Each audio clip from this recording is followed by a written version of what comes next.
everybody, welcome back to another episode of Umineko. Today, we're gonna continue where we left off, which was with Maria having a very happy Halloween. And I believe you're gonna start with Jessica and Kenan's chapter next. Anyway, if you like my content, if you like what I do, please consider subscribing or giving this video a like. It really helps a lot. Anyway, without further ado, let's just get right into today's episode. お嬢様、どうか気をお静めください。誰が犯人かはまだわかりませんぞ。それにベアトリーチェ様は親方様の大切な賓客です。だからなんだってんだ。本人の胸ぐらひねり上げてやれば白状するに決まってるぜ。目を見ればわかるんだよ。私が見破ってやる。何が魔女だ、ベアトリーチェだ。化けの皮を剥いでやる。Jessica never stopped moving. Goda and Canon chased after her, doing their best to convince her, but Jessica never lent them an ear. Eventually, the witch's VIP room came into view. This VIP room was always sealed and never used. No matter what kind of guests came, Kinzo wouldn't let them in this room. And yet, the servants were always made to clean this room so that it could be used at any time. So the servants had started calling this room the witch's VIP room, after their other shapeless master. Jessica also knew this, and she couldn't stand that woman's arrogance in calling herself a witch by staying in that room. The Golden Witch was just a fairy tale. Come on, a witch? To Jessica, she was nothing more or less than the murderer who had brutally killed her parents. Question her, make her give painful excuses, make her spit at the ground painfully, make her breathe painfully. No matter how hard she pretends to be a witch, I'll teach her that she's just a stinking, sweaty human. Jessica hit the door to the VIP room while yelling with all of her strength. It definitely wasn't a knock. That sound was the beating of her anger's hammer, whose message was clear. If the woman didn't open the door, she'd break it down. 開けろよ、ベアトリーチェ。出てこい。聞こえてるんだろ。ここを開けろ。 There was no answer. Jessica twisted the doorknob without any reservation, but she felt the resistance of the lock. Jessica turned to the two servants and spat out at them demandingly. ここマスターキーで開くんでしょ。開けて。お嬢様、それは大変な失礼にあたります。 Although Goda was flustered, he still tried to somehow calm Jessica's anger. After hanging his head silently for a while, Kenan pulled a master key from his jacket pocket. カノンさん、 He's gonna help Jessica? いいんですか？もしおられたなら無礼になるのは承知です。それにもしベアトリーチェ様が何の関係もないというなら、それを僕たちに釈明して納得させればいい。そうだぜ、その通りだ。借りるぜ。 Jessica snatched the master key from Kenan's hand and violently shoved it into the keyhole. Immediately, there was a light sound and she felt it unlock. And without excusing herself, she flung open the door. ベアトリーチェ！どこだ？出てこい！ Jessica rudely barged into the room. The witch wasn't anywhere to be seen. くそったね。いねえぜ。どこ行きやがった。お姿がありませんね。 Jessica, thinking that she might be hiding somewhere inside the room, peeked behind the curtains and under the bed, but she couldn't find anyone. However, there definitely were signs that the bed had been used, and although it's an odd way to say it, the atmosphere in the room had grown a little softer. It wasn't the hard atmosphere of a place normally devoid of people, like the chapel. You could definitely tell that someone had spent the night in this room. but she could not be seen. In reality, neither Jessica nor Goda had met Beatrice yet. They had only been told by those who had met her that she was the spitting image of the person in the portrait. So they were doubtful about what her face really looked like. However, Canon alone had met her, and he understood what kind of being that witch was, and what kind of character she had. So he knew that if they were to force their way in here searching for her, she wouldn't let things go as they planned. She must be watching us bitterly flail about in vain from somewhere, sneering at us. She's that kind of person. Because he was looking at things that way, Canon was the first to find it. The other two were concentrating on finding the shape of a person, so they hadn't noticed. Near a water jug on the side table, there was a single sheet of writing paper. It was accompanied by a short message and a fountain pen which had probably been used to write it. Canon understood the witch. The witch would definitely ridicule them, as they found the 6 corpses, forced their way in here in rage, and were unable to find her. Ridicule has no meaning unless it is communicated. So in other words, this was definitely that. お嬢様、ここに何か書かれています。書かれてるってなんだ? Jessica quickly dashed over and violently stole the piece of paper. She probably wasn't trying to be violent. She just couldn't control her strength now. Oh, I'm not expecting anything good coming out of that letter. As soon as she read the message, Jessica went into a wild rage, crumbled the paper, and threw it. Oh! Then she grabbed a table lamp that was by the side of the bed and violently swung it around, mercilessly hitting the walls and furniture with it. The light bulb shattered at once and scattered its shards across the room. お嬢様、気をお鎮めください。お怪我をなさいます。離せよ！畜生！畜生！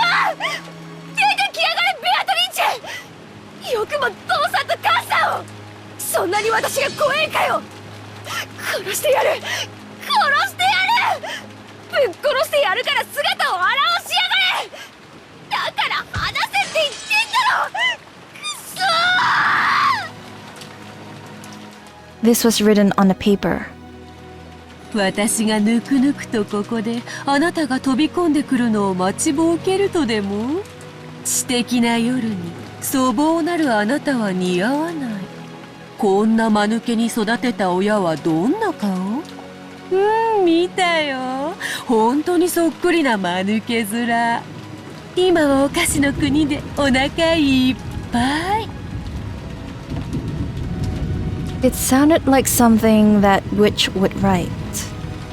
It meant that she had predicted that one of the children who had lost their parents would come running in here. If she was hiding somewhere in this room, she would surely be rolling around with laughter. The witch was that kind of person. She sneered at people's misfortune, using it to stave off the boredom of 1,000 years. これはお渡しください。お怪我をなさいますと申し上げております。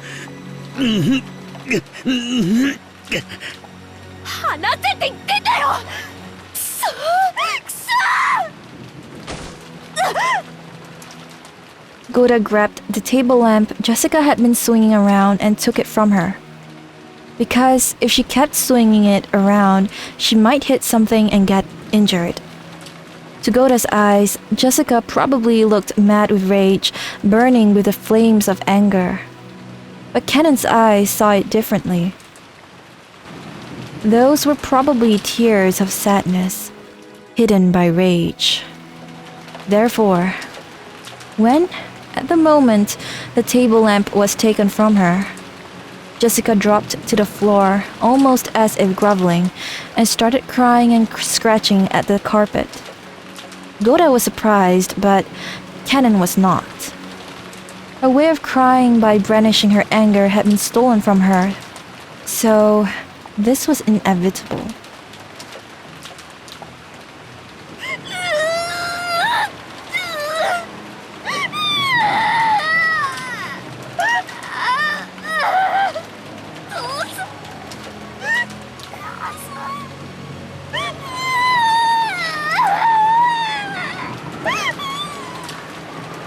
Considering that she was a daughter of the Ushiromiya main family, she was in a very shabby state. She scratched at the carpet with her fingernails, and even her feet writhed and scratched at it.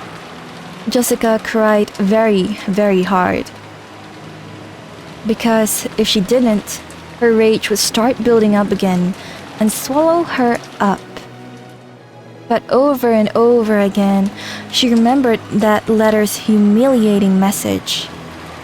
What kind of faces must your parents have had after raising you to be such a hapless fool? 悪くなんかじゃない。父さんも母さんも頭が良かった。私なんかとは違う。本当に頭が良かった。悪くなんかじゃない。取り消せ。取り消せ。 Yeah, I saw them. They had perfectly stupid faces just like you. Now they are in Candyland with their bellies all full. 殺してやる。殺してやる。野郎の腹を裂いて同じ目に遭わせてやる。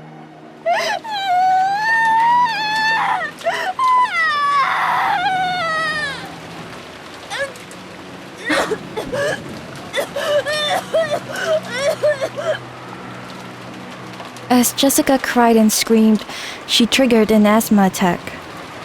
The servants watching over her ran up to her hurriedly and rubbed her back, but that only provoked Jessica's wrath. だよ。そんなことする暇があったら、あいつを探せよ。探し出して、私のところへ連れてこい。お前らが行かないなら、私が探せ。そしてこの手で殺してやる。腹を引き裂いてやる。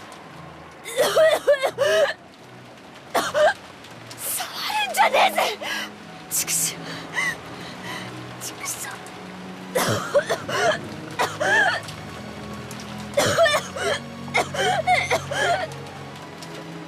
Jessica got up unsteadily, and as her asthma continued, she went out into the hallway. お嬢様、お薬を至急。南條先生をお呼びします。ゴーダさん、僕に任せてくれませんか。 Canon had noticed. Goda, who was much older, probably couldn't feel the tears in Jessica's heart. Canon, who had noticed that himself, had to support her. カノンさん、いいのですか。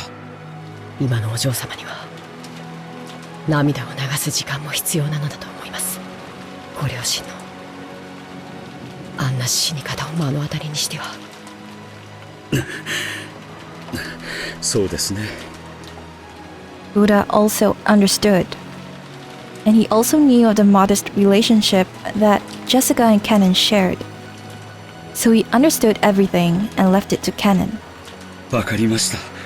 I'm kind of surprised that Goda is so willing to leave it to Canon. But then again, I guess he has better people to impress, and maybe he also understands how unequipped he is for this situation. 私はローザ様のところへ戻ります。お嬢様をくれぐれもよろしくお願いしますよ。はい、お任せを。 Canon's voice was frail, but he nodded forcefully. After looking at his eyes, Goda also nodded forcefully. Goda was a veteran with many years behind him. He had seen a great number of people in his life. So he knew of the vigorous sparkle that could be found in the eyes of those who had self-control. He had seen that clearly in Canon's eyes. Therefore, he would leave this to Canon. To be honest, maybe I pegged Goda wrong. He is a bit of an asshole. But at least he's a capable one, I suppose. Thinking about it, this may have been the first moment that Goda had trusted Kennen and relied on him for a job. It seemed Jessica was heading towards her room, leaning against the wall as she suffered from her asthma. Kennen followed after her wordlessly. If she had asked for a hand, he would have jumped over and supported her. But as long as Jessica didn't ask for that, he hid himself, watching over her from a distance where he could come to her rescue at any time. As Kennen remained in that spot where 10 billion people would hope for someone else to be when their hearts felt like they would explode from sadness, he silently watched Jessica's back. Then, finally, she was crouching in front of the door to her own room. The asthma attack had stolen all of her strength, and her thoughts had gotten hazy from the lack of oxygen so that she could no longer stand up. But right now, Jessica wasn't thinking that she wanted someone to lend a hand, because she still hasn't been able to overcome the flames of anger. Because even if someone had offered her a hand with good intentions, right now, Jessica would start wanting to grab it and lacerate it. And she understood how unreasonable that would be. Until she could overcome the flames of her anger, she definitely wouldn't ask for help. Probably, Jessica no longer even had the willpower to call for help. But Kennen heard it. He definitely heard it. Kennen definitely heard that voiceless call for help, which is shared by those from across the world who are grieving, and which, though they scream and scream, cannot be heard by anyone. Kennen softly knelt by Jessica's side and wordlessly offered her a shoulder.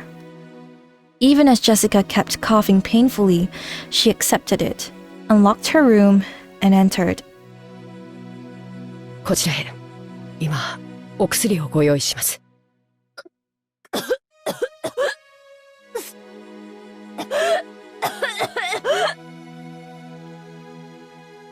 Jessica had often said that when she let her asthma run its course, it hurt so badly that it felt like she would vomit her whole stomach. Her face was pale and her gaze wavered. And yet, the coughing continued. Even so, her sadness was probably even stronger. After having her sit on the bed, Kennen took an inhaler from a cute basket on a side table by the bed and handed it to her. Jessica sometimes forgot to walk around with her medicine. When it seemed that this was the case, Kennen would take notice and secretly carry around an inhaler from the first aid kit in the servant room, but he hadn't done so today. He scolded himself as though wondering how, after failing to bring it with him on a day like this, he could call himself furniture. Then he remembered the day when he had spoken that word and somehow betrayed Jessica's feelings, which jarred Kennen's heart. But compared to Jessica's current sadness, he thought of that as a far more shameless emotion, and he suppressed it to the depths of his heart.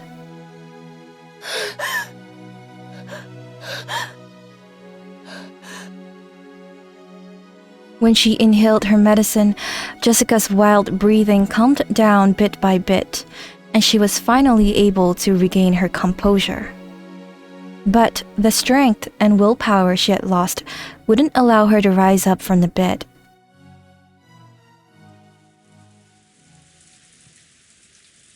大丈夫ですか、お嬢様。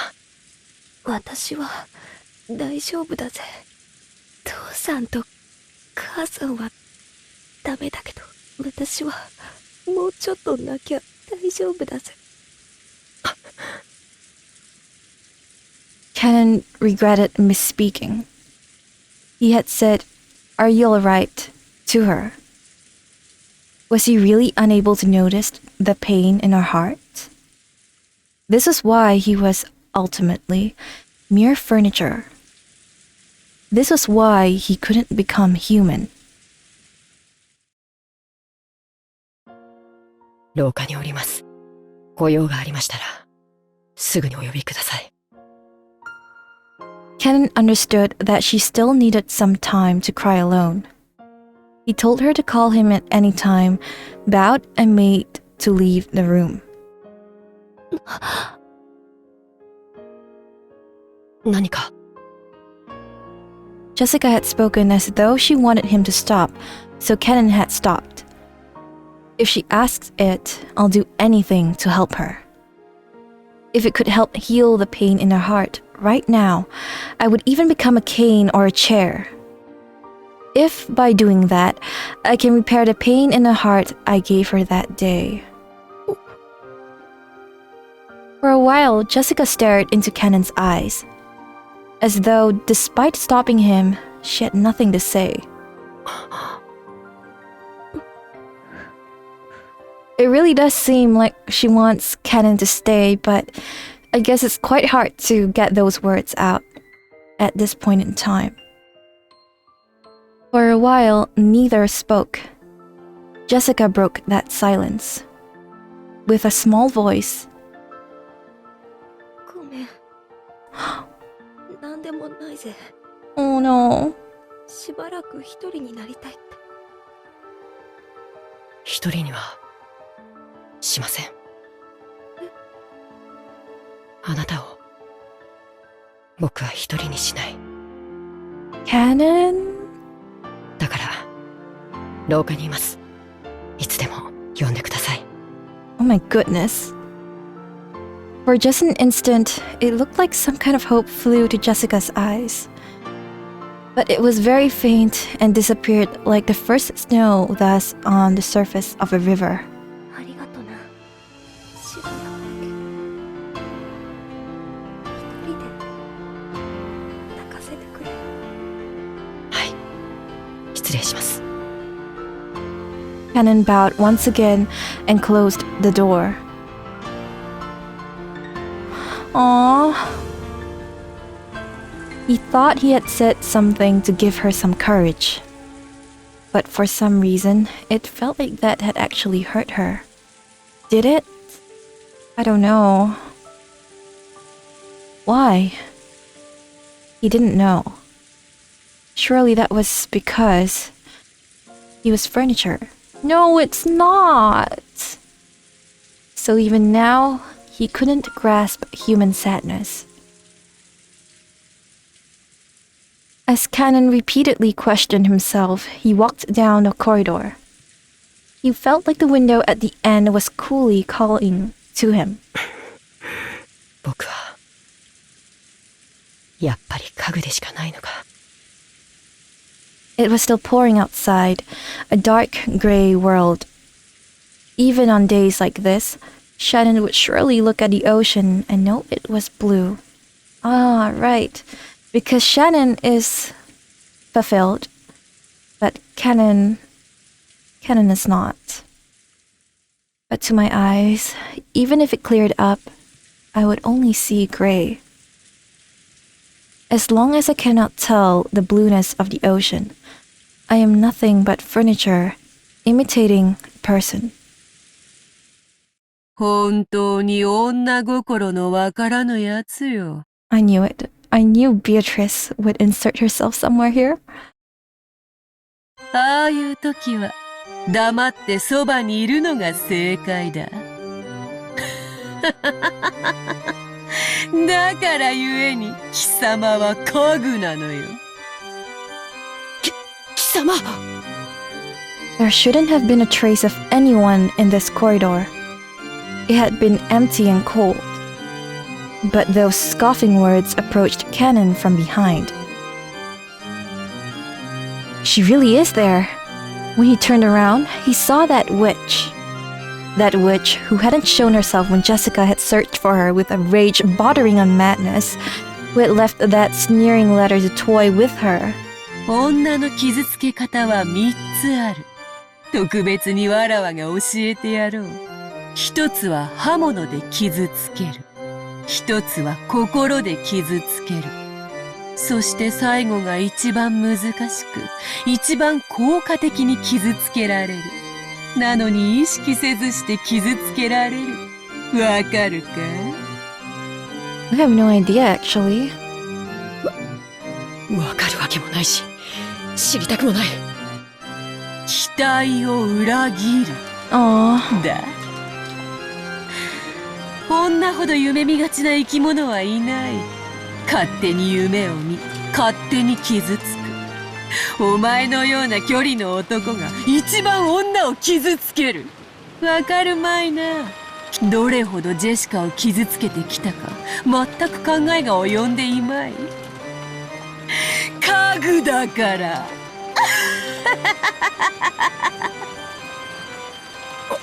お前のたわごとに付き合う気は毛頭ない。僕を嘲笑うためだけに姿を現したというのか。うぬぼれるな家具。貴様ごとき嘲笑うにも足りぬわ。しかしそなたも一人ではそれに値しなくても二人揃えば十分に足りる。 Enough for what? 若々しき男女の悲運を笑う喜びは何度繰り返しても飽きぬのでな。なんだと。まさか貴様お嬢様を。Oh god! 第二の晩の生贄に寄り添う二人が必要なのでな。Her facial expressions are insane. I don't know what else to say. The range of her expressions are impressive, for a lack of better word. I am terrified. お前たち二人は実に都合が良い。待て、勘違いするな。僕はお嬢様とそういう関係じゃない。第二の番の生贄にはならない。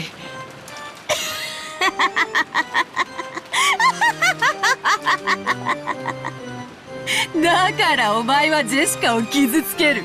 だからお前は人間になれぬ。ならばよいだろう。貴様がジェシカを思い人と認めぬならばそれを受け入れてもよい。だがジェシカは殺す。Why? なぜ？このバカが。決まっておろうが。Oh, 殺したらそなたが歪めるだろうその表情が楽しいからの他に何の理由が必要なのか。 I was expecting an answer like that. 儀式に従いわらわは気まぐれに13人を生贄とする。だがそれ以上殺してはならないとの決まりはない。 Oh my. わらわが楽しければ幾人でも殺す。だから殺す。わらわを思いっきり笑わせてみせろよ。家具カヌー。 Oh god, I'm terrified. At that time, Cannon definitely heard Jessica scream. Oh. The instant he blinked and looked down the corridor, the witch, who had been there making a perfectly ordinary face until a second ago, had disappeared. She was not making an ordinary face. Right now, it was just him standing alone in the corridor. And the person he wanted to protect was asking for help, and was right over there. You know what? I have a feeling Beatrice might have already stabbed Jessica. Or something like that. I'm scared. It was obvious what he should do. It wasn't logical. It was an electric reaction, without a trace of hesitation or idle thoughts. The person he wanted to protect was there and asking for help. So, in that moment, he genuinely felt that he wanted to be the person who was there with her. I'm scared. Oh god. When he flew into Jessica's room, his eyes latched onto a bizarre scene. The room was a fantastical world where a blizzard of golden powder danced, almost as though gold leaf had been scattered inside a snow globe. No, that's not it. I've seen this spectacle before. This isn't a gold leaf. It's countless gold butterflies, Beatrice's minions. Oh no! Jessica was surrounded by countless butterflies and was waving her hands around, trying frantically to bat them away. お嬢様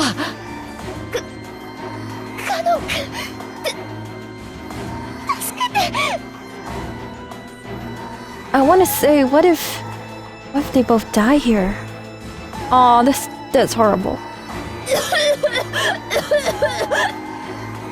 Kennen rushed towards Jessica and violently brushed the group of butterflies away.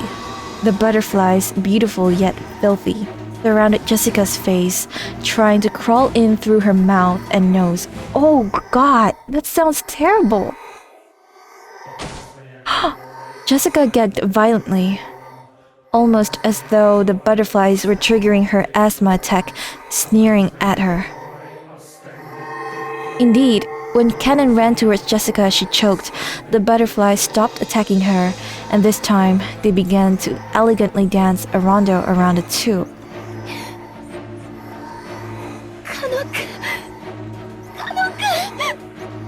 大丈夫僕の目の黒いうちはあなたに誰の指一本触れさせたりするものか When there's still life in his eyes, such ominous words.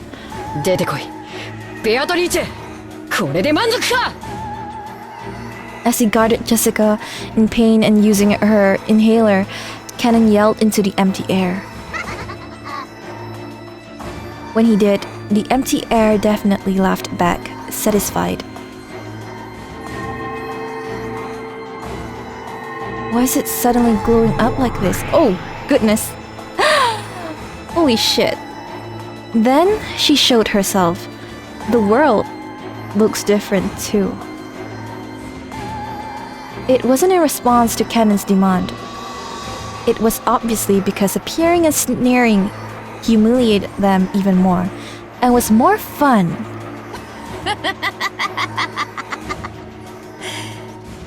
これで全ては筋書き通りよ。今やそなたは相乗の恋よな。いや、二人が揃ったのだから鴨とネギと呼ぶべきか。Duck with green onions?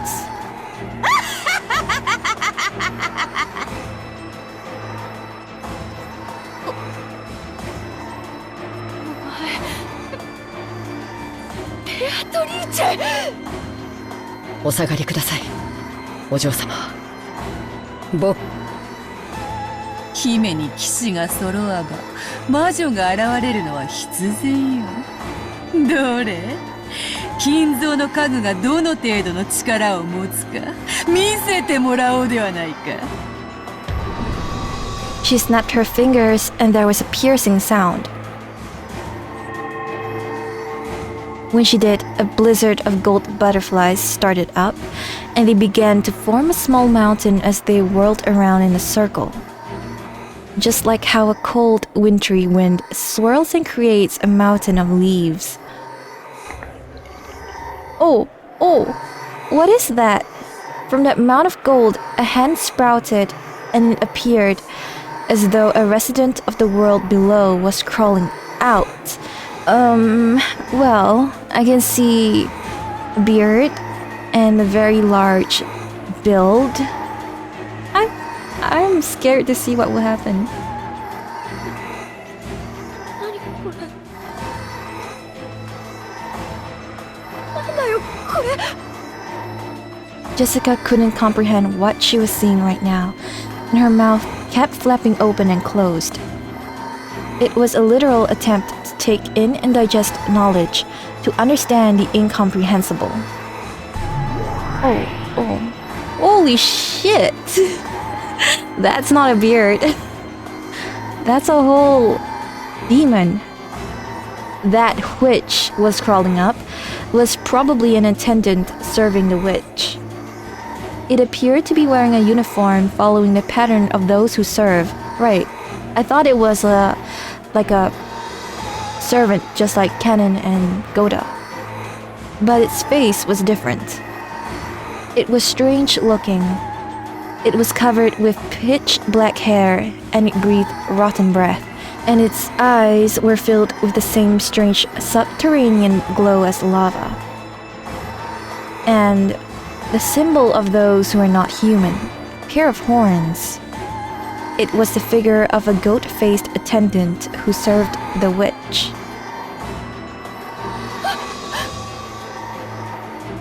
Jessica could no longer decide what to say. All this happening in front of her couldn't be explained with this world's common sense, and she couldn't do anything except open and close her mouth. Jessica hadn't noticed that this island had already been cut off from the rules of this world. But even so, she could understand that this goat attendant was the witch's familiar, and it was after her life. And it seemed that the witch had already ordered that. And she faced Canon with an expectant gaze. She faced him with a provocative gaze filled with expectation, as though asking him how he planned to protect this maiden. Oh God. The attendant had looked especially like a beast when it had been crawling up, but in its composure, you could see that it had more than enough dignity to be worthy of serving the Golden Witch. And you could tell that it was overflowing with the joy of furniture, wanting to meet its master's expectations. Furniture as well. 見せてもらおうではないか。金蔵の家具の力を。今度は間違えるな。Again? 家具であることを忘れるな。この後に及んで人間のふりを続けるのなら、死ぬのはお前だけでは済まぬぞ。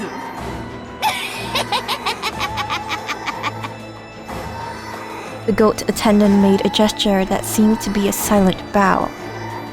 Was that in response to his master, or was it offered to the opposing canon?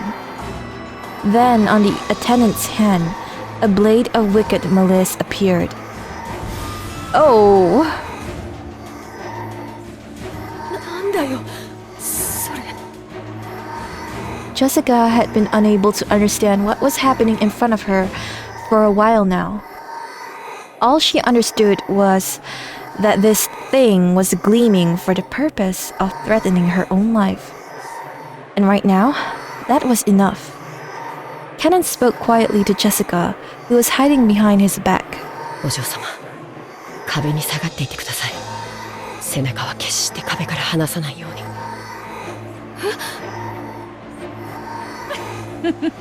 Is he gonna do something? 姫君はおとなしく騎士殿の背中に隠れているがいい。自らの命を男に守らせる醍醐味でも存分に味わえばよい。さあ、カノン、お前の刃を見せてみよ。Blade?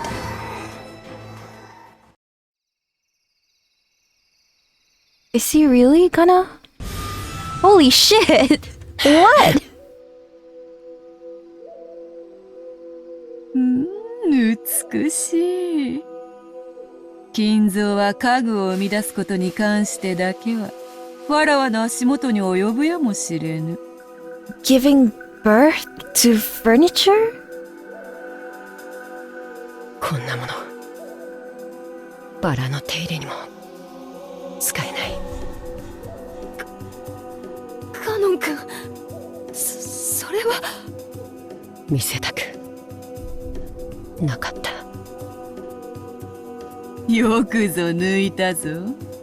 思いを寄せる女の前で己が人間以下の存在であることを晒した気分はどんなものよ。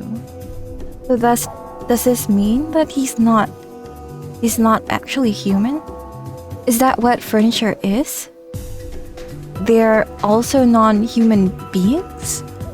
Oh goodness, I'm so confused. 黙れ。憤怒で己を焦がしているくせに冷静を装うか。なるほど。真に熱き炎は青く静かだという。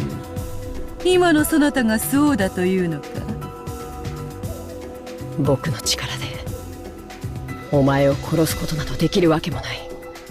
お前は月、石つぶてを投げたとて月を砕くことなどできるわけもない。 I was wondering why Canon saying that she's the moon is so familiar. And then I remembered that, I don't know, was it the start of this chapter or somewhere along the lines? There is a piece called Moon, right? How apt. だがお前は権限するために水面にその姿を映す。水面に石つぶてを投じれば一時月を乱すこともできるかもしれない。しかし月を砕くことなど至らない。だから僕はこの命尽きるまでお前の映る水面を叩き続けてやる。気に入ったぞカノン。始めろカグども。 Oh goodness.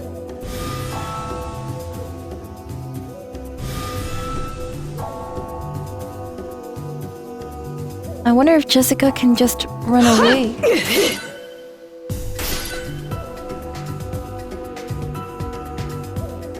ほう、美しい奇跡だ。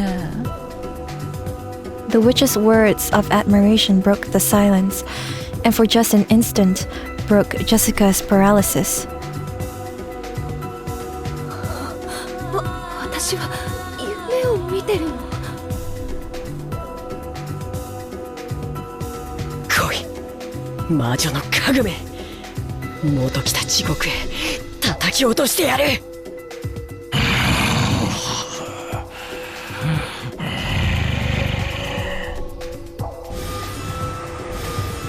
ラン！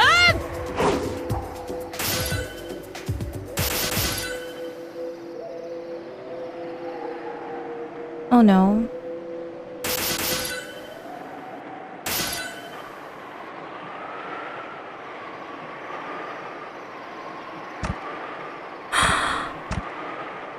A strand of red remained on Canon's cheek. The witch saw this and grinned broadly. 勘が戻らぬことを言い訳につぶやいてもよいぞ。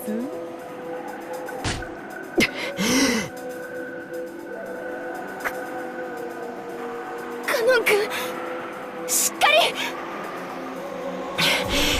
大丈夫、僕はまだ死なない。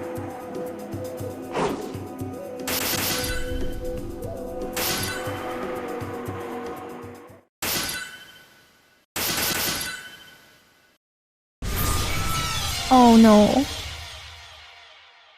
Oh no.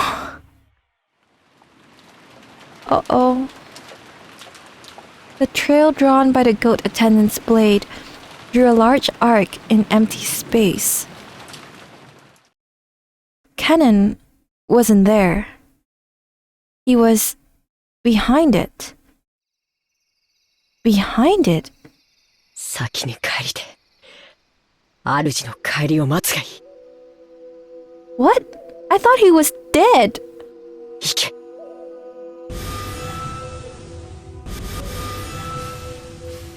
Oh my goodness.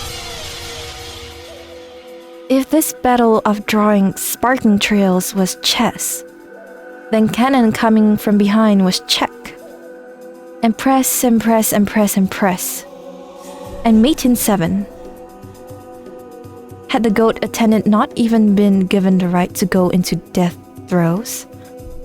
As its knees buckled and it fell over, it crumbled softly into a bunch of gold butterflies.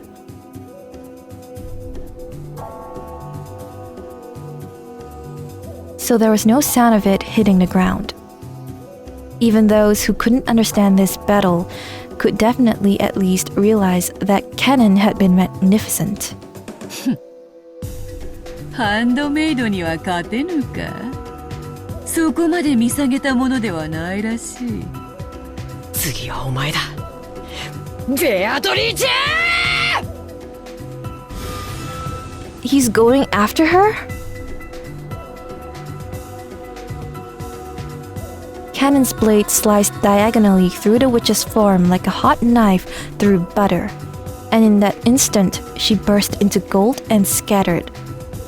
She scattered into several thousand gold butterflies, and for just an instant, the room was filled with the color of twilight. It was just as Cannon himself had said. Attempting to slice Beatrice was just the same as slicing the surface of the water where the moon was reflected.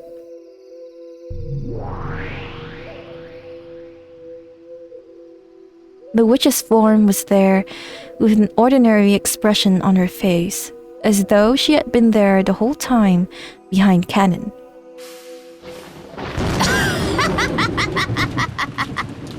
十分に面白い見せ物であったぞ。それに免じ見逃してやろうかと思ったが、今の無礼で気が変わった。嘘をつくな。お前にお嬢様を殺させはしない。たとえそれが無理でも、僕より先に殺させはしない。お前にはそれすらできぬわ。喋るな、家具が。無口であれ、家具が。身の程を知れ、家具が。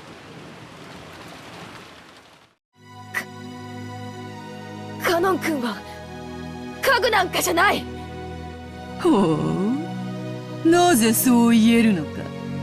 理由なんかいらない。カノン君はカノン君だよ。本当の名前は別にあるけれど、それでも名前は家具じゃない。カノン君にはカノン君の生き方がある。それはとても高潔なもので、自らが決めるもの。家具だから意見しちゃいけないとか、家具だから自分の人生を持っちゃいけないとか、そんなのないよ。お嬢様、あいつを挑発してはいけません。はっきり言っておくぜ。カノン君は家具じゃない。人間だよ。どうして？カノン君は自分の意志で私を助けに駆けつけてくれた。そして恐ろしい魔女であるあんたの前に立ちはだかってくれた。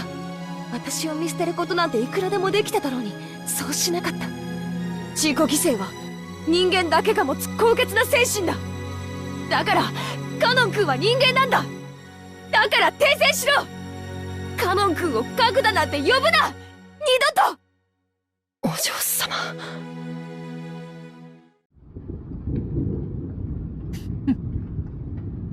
I was kind of expecting something fearful to happen.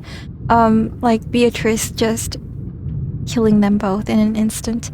I don't know, I feel like my sense of everything is really, really warped right now.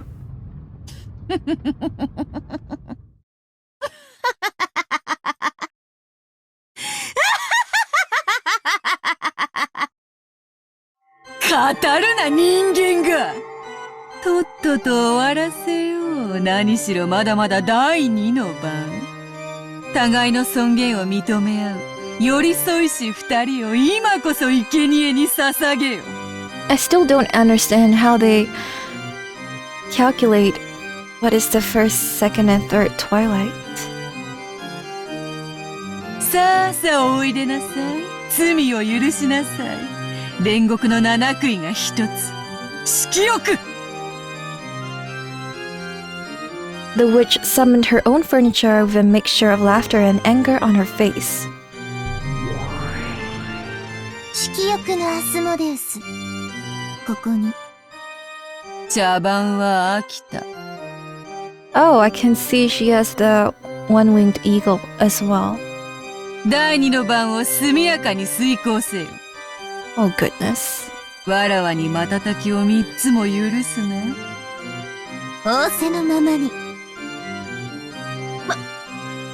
また妙なのが出やがったぜ。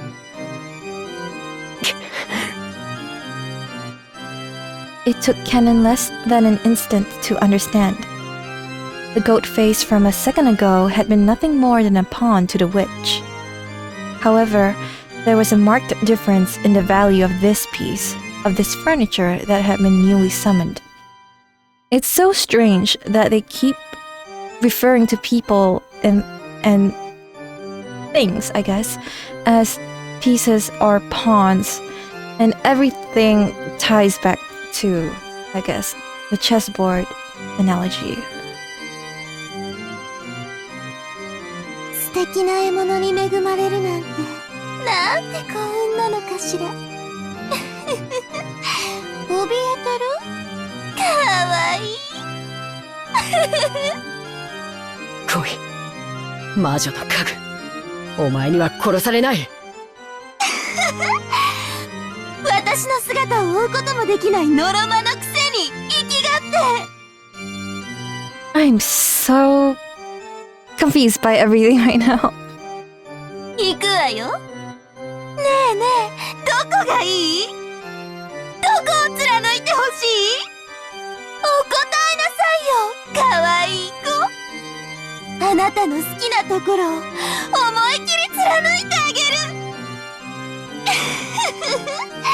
さあさあ、お答えなさいよ、かわいい子。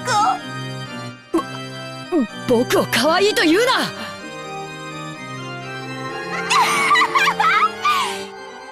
行くわよ、ノルマ。さあ追ってごらん、その節穴で。Oh god. Oh. So that's the sound.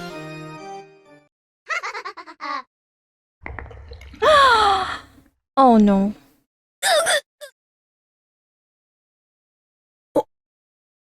お嬢様。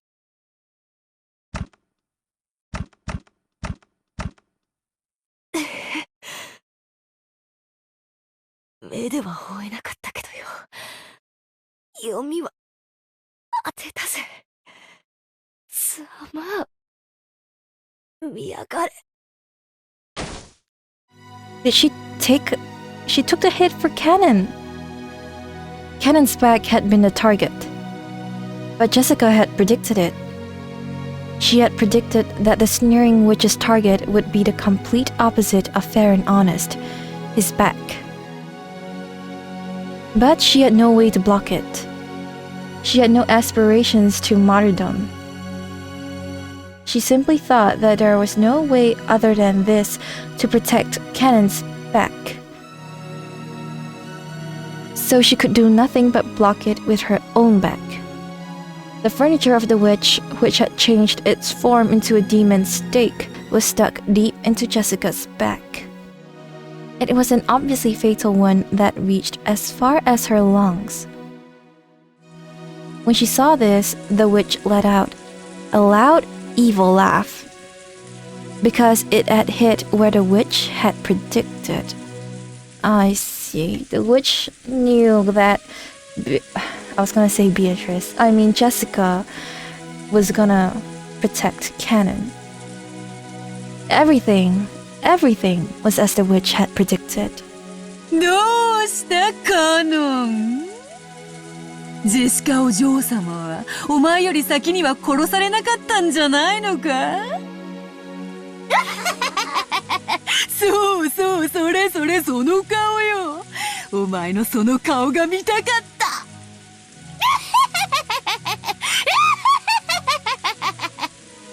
楽しんだ、実に十分。もうよい、死ね死ね、笑わせろ。さあさあおいでなさい。罪を許しなさい。煉獄の七杭が一つ。フンド。フンドのサタン。Oh, they look really alike. ここに。その獲物はお前のものだ。今すぐ食らって、こやつの舞台に幕を下ろしてやれ。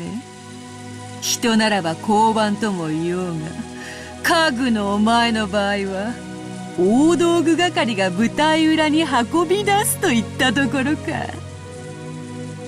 僕はもう、家具じゃない。そしてそれを、二度と疑わない。なーに？あんたまた私に殺されちゃうの？ Was he? Was he killed by Satan that time? あんたの胸温かくて本当に貫くと気持ちがいいのよ。さあまた味合わせて。 Wait a minute. Wait. Now I have to check whether he was killed by the Stick of Wrath. Because she says again, right? Which means, I mean, yeah, that means that he died before. And now everything is happening. I don't know. I don't know. It's like living the same day over and over again. あなたの温かい胸の中で熱い熱い血潮で私を思いっきり気持ちよくして。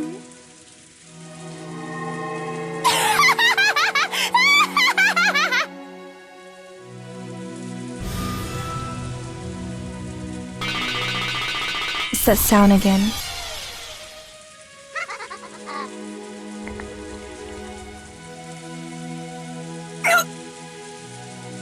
There was no way to block it. The sound of a woodpecker filled the entire room, and before he could blink, it was already right in the center of his chest. When you take a piece in chess, it's impossible by the rules for your opponent's piece to defend.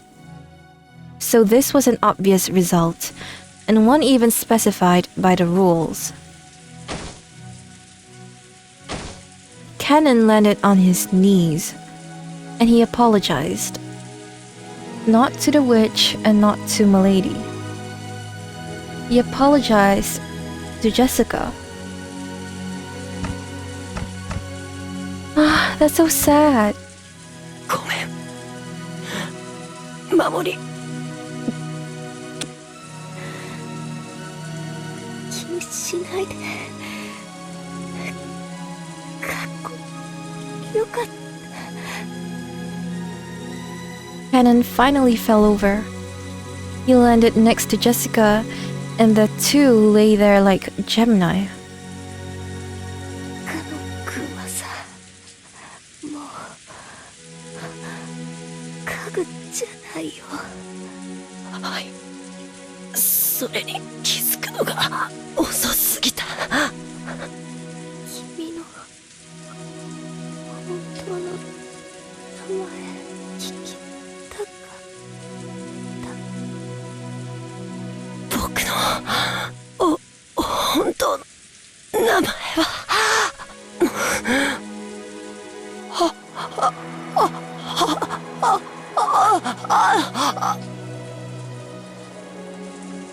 In his last moments, Cannon wanted to tell her his real name. But Jessica had already fallen into a sleep from which she would never wake. Oh no! So Cannon's real name, which he had protected until today, in the end, he couldn't tell it to Jessica. 僕は人間にな Those were the last words Cannon left behind.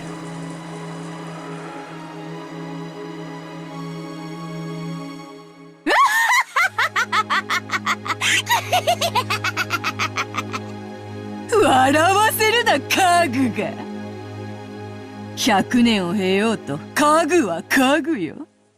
捨てるときに家具のために墓穴を掘るバカがどこにいる？ 100 years? That's something to keep in mind. 家具は叩き割って薪にして、後には灰しか残らぬわ。そういうことよ。家具に刻める墓碑などない。貴様は死ねばこれ以上の屈辱を受けることがないと信じてるようだが、それは甘いぞ。死者を恥ずかしめるというのがどういうものか。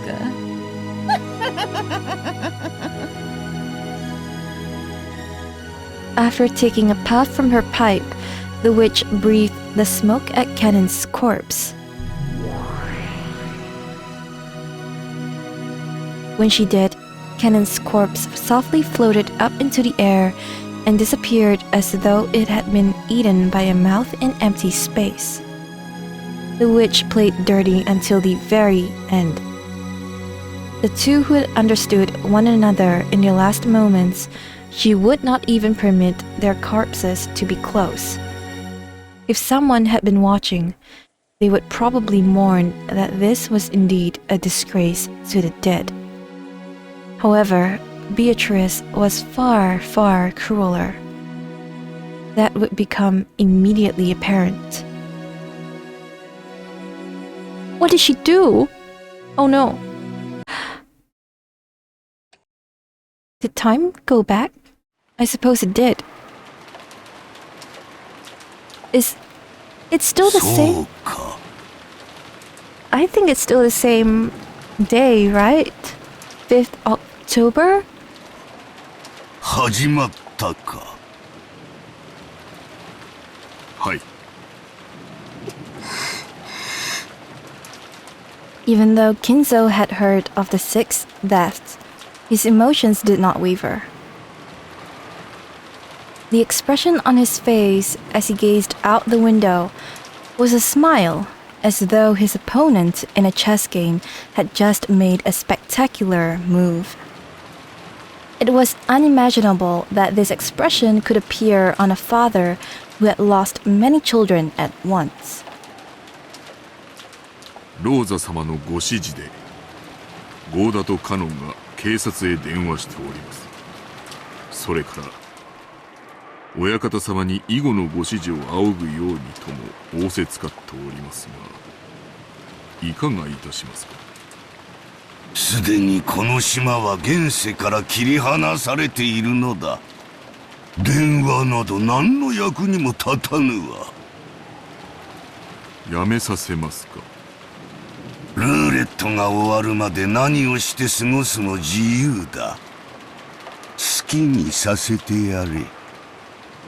はい。そのローザ様には何とお伝えいたしましょうか。何をして過ごすも自由だと言っておる。歌おうが踊ろうが、首をつろうが煮えたぎる大釜に飛び込むも自由。13人が死ぬまで好きに過ごせばよいのだ。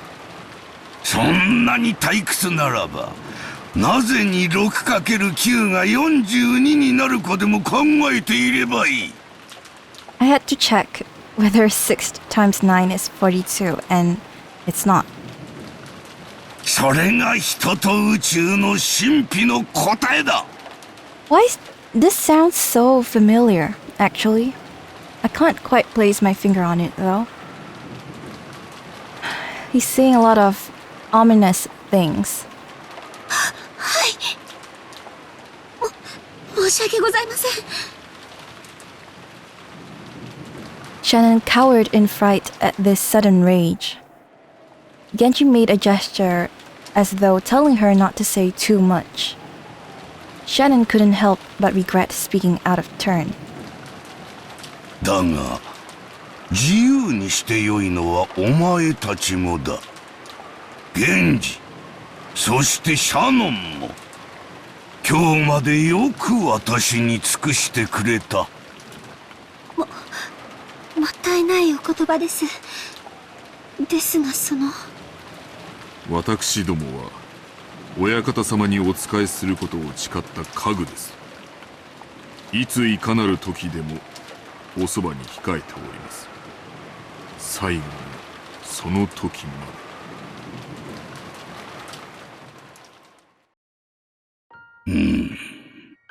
お前たちにはすべてを話しておきたい。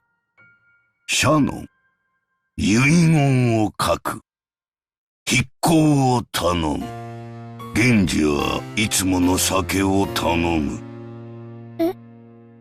はい。Nanjo had often recommended that Kinzo write a will because of his health, but each time Kinzo had gone mad with rage. Since that time, will had been the word Kinzo took most exceptionate. Because that word had come out of his own mouth, Shannon couldn't help doubting her ears for an instant. Shannon hurriedly prepared the side table and some writing paper.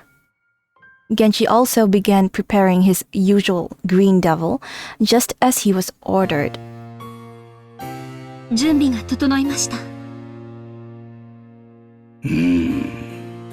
何から語るか。我が生涯を語るもよいか。思い出深い対局を棋譜に残すのは楽しいことだ。100年以上も昔の棋譜を読み、対局者たちの思いを探る思考の旅も実に楽しい。ならば、我が生涯の棋譜も、後世の者によって我が思いを探る旅への誘いとなるのだろうか。I can't really make sense of what he's saying sometimes. It's so cryptic. For a while, Kinzo considered where he should start speaking from, striding all around the room with his hands behind his back. 親方様、どうぞ。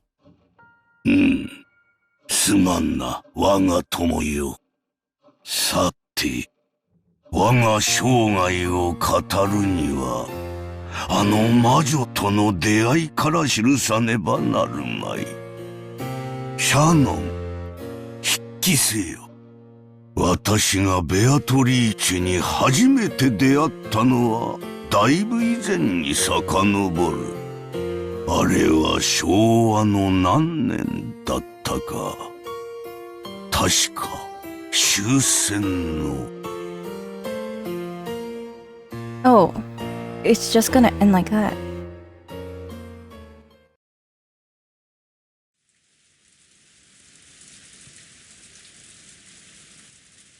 We took enough time to regain our calm, and we each swore to our parents that we'd definitely catch the killer. It would be a lie to say we weren't still bitter. Even now, if we gave in just a little, we'd feel like going on a rampage like Jessica and resorting to some kind of violence. According to what Goda-san said after he got back, right now, Kennen-kun was looking after Jessica. No, I don't want to think about that. Apparently, she was still very emotionally high-strung. そう、ありがとう。若い子の気持ちは若い子の方が汲み取れるかもしれない。今はそっとしておく方がいいんでしょうね。ローザさん、私らにこれ以上ここに留まってできることは何もありません。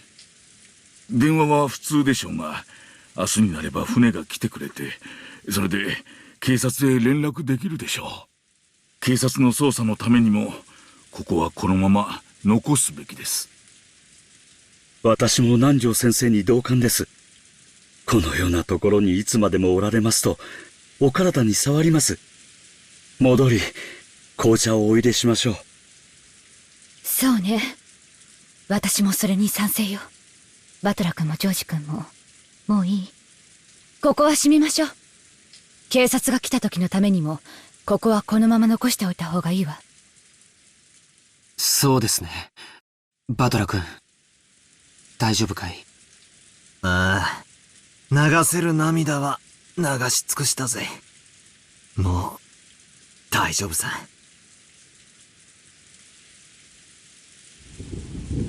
The police would surely find some evidence from a thorough investigation. But we hadn't been adult enough to wait for that. I had investigated the chapel in my own way, trying to catch the culprit before the police got here. And what I figured out was, frustratingly, nothing. I hadn't been able to find a single hint. さあ、出ましょう。マリア、行くわよ。いつまでもジロジロ見ていないの。おお。さあさあ、マリア様、参りましょう。ここは肩を冷やします。父さん、母さん、今日までありがとう。僕は、きっと父さんたちの期待を裏切らない男になる。George spoke his last words of farewell to his parents. After seeing that, Battler followed suit. 親父、綺麗さ。Taken on their own, their faces made it look like they were sleeping, which made it all the more bitter. こんな涼しすぎるところに残してくろ。絶対に、仇は取るぜ。絶対にな。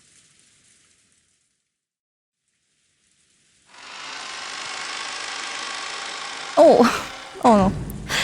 That's creepy. これは、何？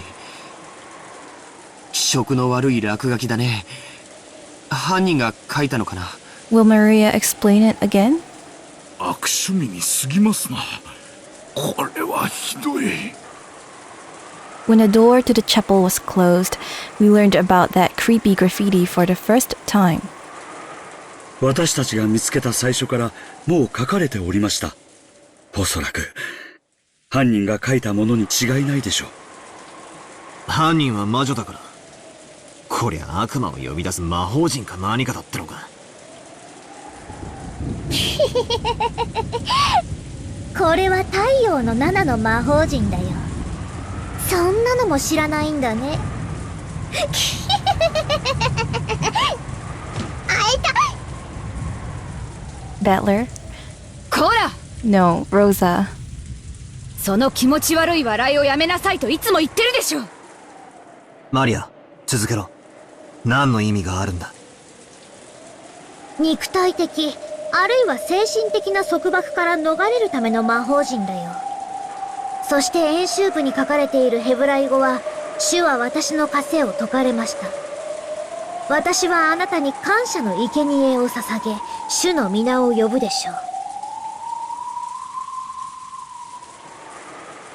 感謝の生贄？父さんたちが殺されたのは、この魔法陣のための生贄だって言うのか？心を落ち着けてジョージ君。こんなのは犯人の挑発よ。どうせ意味なんてないわ。考えるだけ心に毒よ。そして、英語も書いてあるな。ハッピーハロウィン for マリア。なるほどな。それで、ここを開ける鍵がマリアに渡されてたと。そういうわけか。ここは礼拝堂だしね。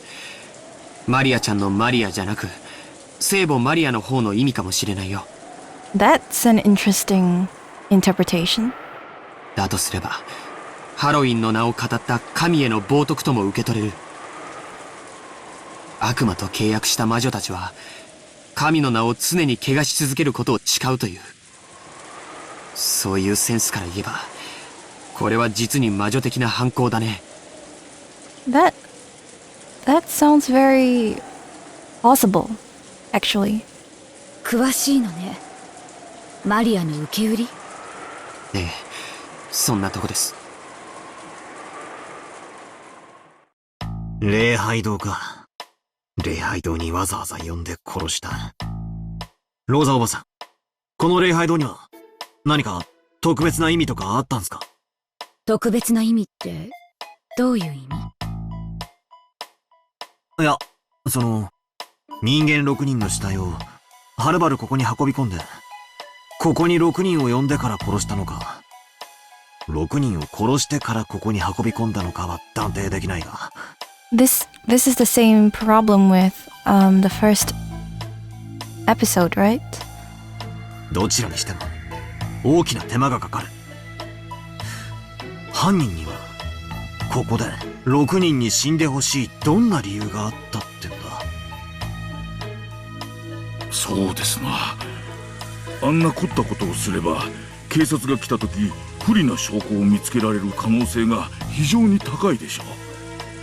それを犯人が見越さなかったはずもない。なら犯人はどうしてわざわざそんな手間をかけてまでこんなということになりますな。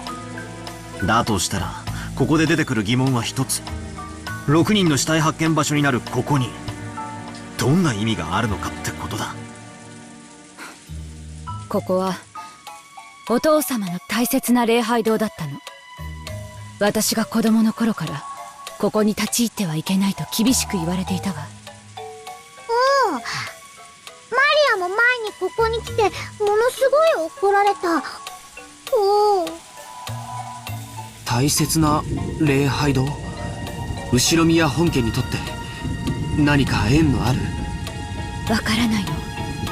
お父様はこの礼拝堂をとても神聖視していて、何度か化粧直しの工事をさせるくらい大事にしていたわ。I have a feeling it might be tied to Beatrice, possibly. Or perhaps Kinzo was a very religious man. Who knows? でもみんなお父様は黒魔術が大好きなくらいで敬虔な信者だったわけじゃない。ここで神に祈りを捧げてたなんて聞いたこともない。I see. So maybe he's not religious. 私の知る限りでも、ここに親方様がいらっしゃったことはありません。私たちも、ここを開かずの礼拝堂と呼んで、その、お化け屋敷のような感じで、不気味悪く思っておりました。お父様自身全く近づかなかったのに、なぜか年に何度か使用人たちに大掃除をさせていたわ。常に清潔にしていて、まるでいつ使用する時が来てもいいようにという感じだった。にもかかわらず開かずの礼拝堂ってか不謹慎だが面白い響きじゃねえか。南條先生はじい様の古い友人なんだって。そのあたりの経緯を聞いたことは？ずいぶん昔に聞いたことがありますが、何と言ってはぐらかされたか忘れました。そうそう、こんなことを言っておりましたっけ。いつか自分もあそこで祝福を受けることもできるかもしれない。 Receive a blessing? What kind of blessing? しかしそれは奇跡でも起きない限り訪れない。 Perhaps the way to the Golden Land is in the chapel. Who knows? どういう意味だろうな。礼拝堂ですることってなんだ？まさか自分の葬式ってんじゃねえだろうな。金蔵さんに限ってそんなはずは。死後のことより生きている今に一生懸命な方でした。しかしそのせいで遺産問題をこじれさせる種としてしまったようですがな。あと礼拝堂ですることってなんだろうな。祈り？懺悔も礼拝堂だっけ？何にしろうさんくさいね。どういう理由かわからないけれど、おじい様にとってその南條先生の言っていた通り、奇跡でも起きない限り祝福を受けられないというのは、この礼拝堂を建てた時から決められていた宿命のようだね。どうしてそんなことがわかるの？ほら、あそこにはっきり記されてます。ほら、あそこに。George Anigi pointed to a relief with rusted gold letters on the arch above the door. It looked like some kind of message was written there in English. The rust showed that the message had been there since construction. 英語は弱いぜ。何？ This door is opened only at probability of すまねえ、英語ダメだ。I gave up after I was unable to finish reading the first of the two lines. It looked like the others could read it properly. 確かこれは M, B, T, Q だから、いくつのことだっけ？確かとにかくこれはすごいよ。両手の指じゃとても足りない。What is he even talking about? 確かに奇跡でも起こらないとダメだね。ですな。何事も博打的に例えたがった昔の金蔵さんらしい言い方です。 I wish someone would explain to Battler and I just what is happening. なんだなんだ、みんな読めたのかよ。誰か俺にも意味を教えてくれ。Maria's gonna call him stupid. 英語くらい勉強しなよ。この程度読めないでよく高校に入れたね。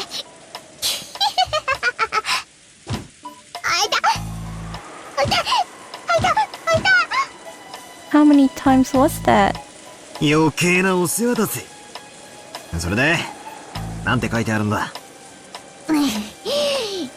ざっとこんなところだよ。この扉は奇跡が起きない限り開かれない。あなたは奇跡が起きない限り祝福されない。 That's all? But the rest of them were talking like something big is gonna happen. おじいさまの魔術は天文学的低確率を基礎とする。つまりこの扉が開かれる奇跡はおそらくものすごい膨大な魔力を必要とするに違いないよ。And they are talking about the door to the chapel? よーし、ご苦労。もう黙っていいぞ。ローザおばさん、マリアを英会話教室に通わせてたんすか？やっぱ英語は幼いうちからやんないとダメなんだな。開かずの礼拝堂か。魔女ベアトリーチェは本当に魔女だったかはともかく、何十年も前に実在した女性で、おじいさまの愛人だったと囁かれる人だ。これは私の勝手な想像ですが、親方様はベアトリーチェ様をきっと深く愛しておいでだったのでしょう。しかしすでにご結婚されていて結ばれることはできなかった。 Goda is just spouting some nonsense, maybe. Because he wasn't even here for that long, right? なるほどな。死んだベアトリーチェが奇跡の魔法で蘇れたなら、ばあ様が死んでる今、大手を振って結婚できるわけだ。で、この礼拝堂で結ばれようと、そういうメルヘンチックな話だというわけなのか？そう荒唐無稽な話とも思えないわね。お父様が今なおベアトリーチェを深く愛しているのは周知の事実。あと気味が悪いとは言ったけれども、礼拝堂の内装はとても華やかだった気がするの。お父様が死んだ愛人との結婚式を夢見てこの礼拝堂を建てたという想像は案外外れていないかもしれない。この礼拝堂を建てたその当時から、おじい様はこの教会を使うことは生涯ないことを知っていたのだろうね。でも何かの奇跡で魔女が蘇ることを祈った。そしてもしもその奇跡が起こったなら、ここで結ばれようと思った。なるほど。そう考えると確かにここはベアトリーチェ様にとっても大変意味のある場所ということになりますね。決して開かれぬ礼拝堂と知りつつ、悲しい恋の話です。 Even though Goda-san's body was even bigger than mine, his words were touching. Everyone was silent, but it seemed that they agreed with that view. 開かぬ礼拝堂と知りながら、それでもなお奇跡の日を夢見ていたのでしょうな。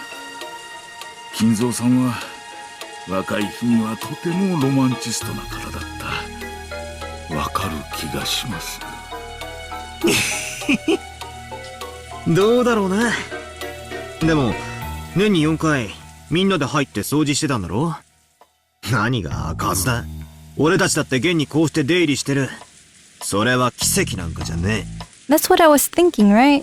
Because they got a key and they managed to go in. 鍵を持ってきてカチャリとやって入った。ただそれだけの話だぜ。バカ。What? Why is Rosa so shocked? どういうこと？どういうことって何がっすか？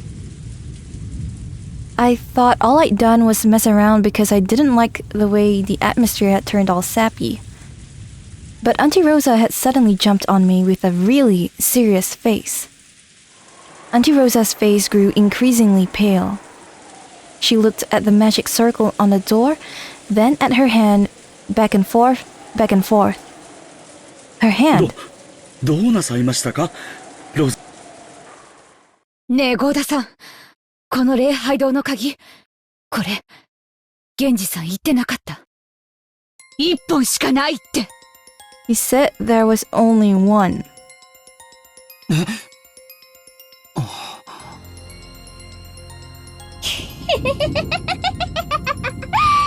I still don't get it. みんな気づくのが遅すぎるんだよ。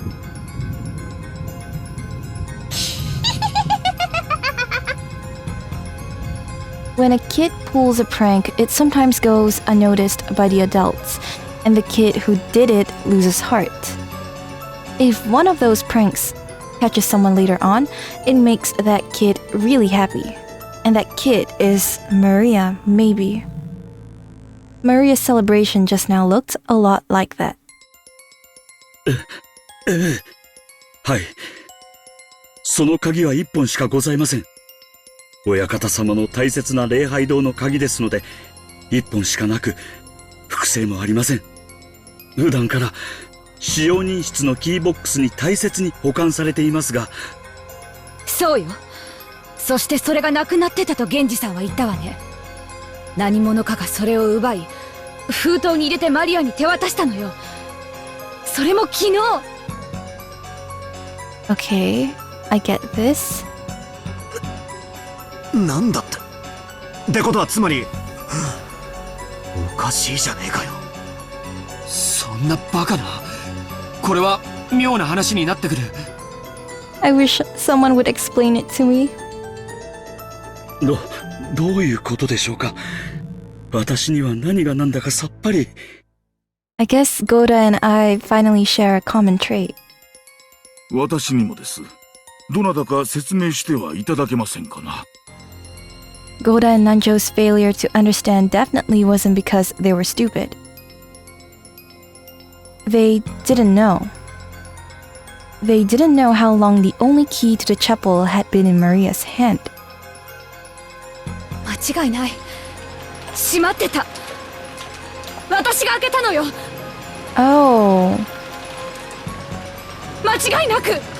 Okay, so because the chapel door was locked, and it was probably locked after the murders occurred, but that would have taken place last night, and Maria was handed the envelope before that occurred, and that's why everyone is shocked. Okay, I get it. Auntie Rosa kept closing the chapel door, locking it, pulling on it to check the lock, and opening it again. Her face was becoming pale again. 私がマリアの封筒から鍵を取り出してここを開けるまで、確かにこの扉は施錠されていた。でもこの鍵は封筒に入れられてマリアに預けられていたのよ。しかもそれは昨日のお昼前の話なのよ。何ですと？それではおかしいではありませんか。そうなんだ。唯一の鍵は昨日の昼にマリアが魔女を名乗る女から受け取った。つまり昨日の昼から今朝方ローザおばさんが開場するまでこの礼拝堂は密室だったことになる。 We're back to another locked room discussion. But I will say that based on this, it could be either 1, there really is an extra key somewhere that no one ever knew, or 2, that Beatrice doesn't need a key to get in because she's a witch and she teleported everyone in.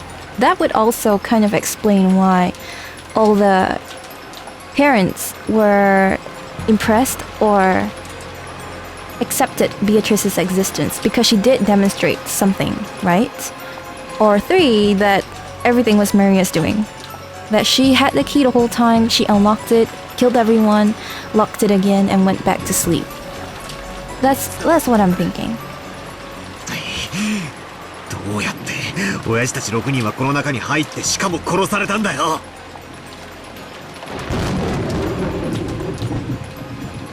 We had been confused by the 6 deaths.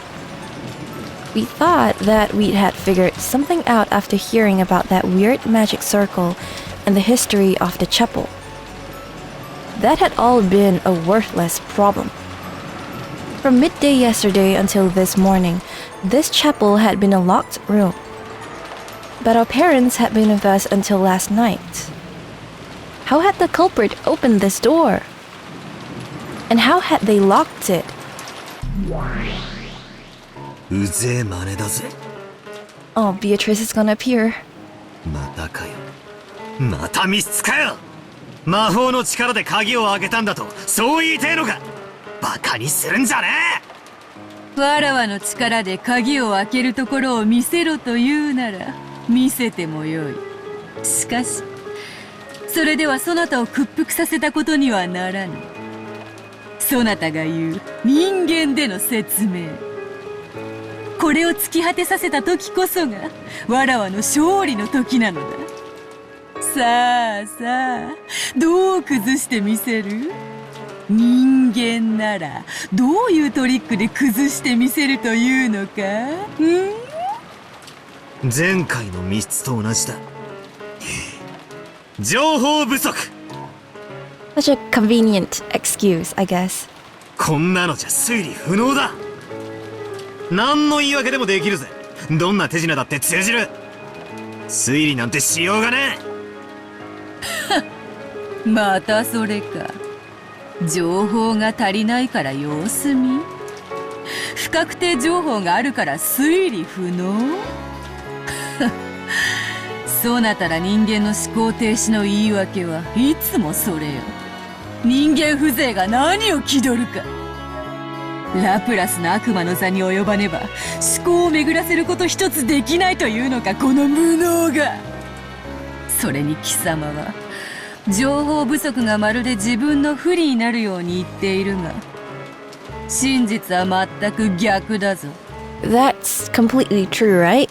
The less information Battler has, the more he could use it to his advantage to explain it as the work of humans instead of a witch.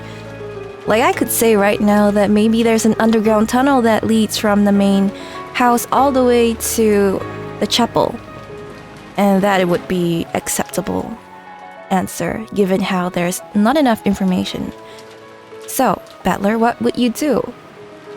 そなたに与えられる情報が増えれば増えるほどにそなたは苦しむことになる。己を締め付ける圧搾機の力を強めていく結果になるだけよ。おお、そうなら言わせてもらうぜ。これがそもそも密室かどうか検証不能だ。悪魔の話が出てきたんで俺も言わせてもらうぜ。密室でないことの説明はできる。 How? こうやら出入りできるというのを示しゃいいんだからな。 Okay. だが密室であることの証明は不能だ。無限の方法の全てを否定はできない。つまり悪魔の証明ってやつだぜ。密室という定義は実は証明不能なのさ。情報不足を言い訳にした思考停止の次はそうきたか。まあよい。それがそなたの指し手だというなら認めようぞ。続けるがよ。なぜお前は礼拝堂が密室だと言いたいらしい。実際俺もさっき中をぐるっと見させてもらったが、確かに扉以外から出入りする方法は見つけられなかった。だがそれは俺が見つけられなかったというだけで密室の証明にはならないわけだ。 He looks awfully smug for something that he can't really prove. 俺には見つけられなかった隠し扉なんかがあったら全ての前提は吹っ飛ぶぜ。つまり俺が隠し扉を見つけられようと見つけられまいと、密室を出入りできる方法 X は常に否定できないわけさ。そしてその方法 X は魔法でなくても実行可能さ。何しろ隠し扉なんだからよ。この礼拝堂だってそうさ。発見不能な隠し扉がどうせあるんだ。だから推理なんてする必要もなく、魔法なんかありえないってわけさ。ほうほう、そういう論法か。甘いな。想定していた一手だぞ。ならばわらわも受け手を誘う。わらわは人間風情の推理小説とやらに出てくる密室というものを常々バカバカしいと思っている。なぜか使い方が間違っているからよ。推理小説に登場する密室をお前は本当に密室だと思っているのか？思ってなどいまい。どういうトリックを使えば密室に見せかけられるか、そう思っている。つまり人間どもが積み重ねた100年の密室殺人などただの一度も完成されたことはないのだ。言うじゃねえかよ。推理マニアは怖えぞ。クリスティが墓の下で歯ぎしりしてるぜ。I guess Agatha Christie? だがわらわは違う。わらわは本当の密室を生み出している。そしてそれを立証できるのだ。なぜかわらわは魔女だからよ。悪魔の証明は悪魔を連れてくれば証明できるのだったな。ならば好都合。魔女にとって悪魔は良き友よ。いくらでも連れてきてやる。上等だぜ。親父たちは隠し扉を使って礼拝堂に入った、あるいは運び込まれた。この一手をお前はどうかわしてみせるってんだよ。こうだ。生死は捨ておく。6人は確かに扉から入った。はあ？バカ野郎！鍵がかかってんだぞ。どうやって？わらわが魔法で開けて中へいざなった。そんなわけねえだろ。魔法なんて認められねえ以上そいつを受け入れるわけにはいかねえ。お前は嘘をついている。あの扉は何かのインチキで開くんだ。あるいは隠し扉があるんだ。そのどちらかしか認めねえ。I feel like this entire exchange just kind of shows how narrow-minded Battler is, but then again, I guess the concept of magic is also very hard to grasp or accept as reality. But if I were to accept Beatrice as reality, then I feel like I can't explain it in any other way. Oh! What happened? パーペチュアル。チェスでは千日手をこう呼ぶ。互いが相手の根拠を否定し合い、議論が進まないのも、わらわたちのゲームでは千日手に同じ。多くのゲームではこれを引き分けに定めるが、これでは今日をそがれること、甚だしい！わらわたちに引き分けはない。いわく、そなたがわらわを認め、屈服するか否か。それについてだけは同感だぜ。お前のお望み通り、決着はきっちりつける。その心意気やよし。そこでわらわは考えた。わらわとそなたのゲームに新しいルールを追加しようと思う。新しいルール？どうせお前が有利になるルールなんだろ。まさかまさか。そなたらが求めてやまなかったものを与えようというのだ。貴様ら無能どもがいつも嘆いてみせる思考停止の理由、情報不足。そしてそれに対し情報を与えると、今度はその情報の真偽を疑う根拠否定。便利よの。無能を棚上げする実に小気味よい言葉よ。この便利な言い訳をわらわは取り去ってやろうというのだ。感謝するがよい。扉から入ったというお前に対し、俺はそんなはずはないと否定した。その否定が逃げ口上だと言いたいのか。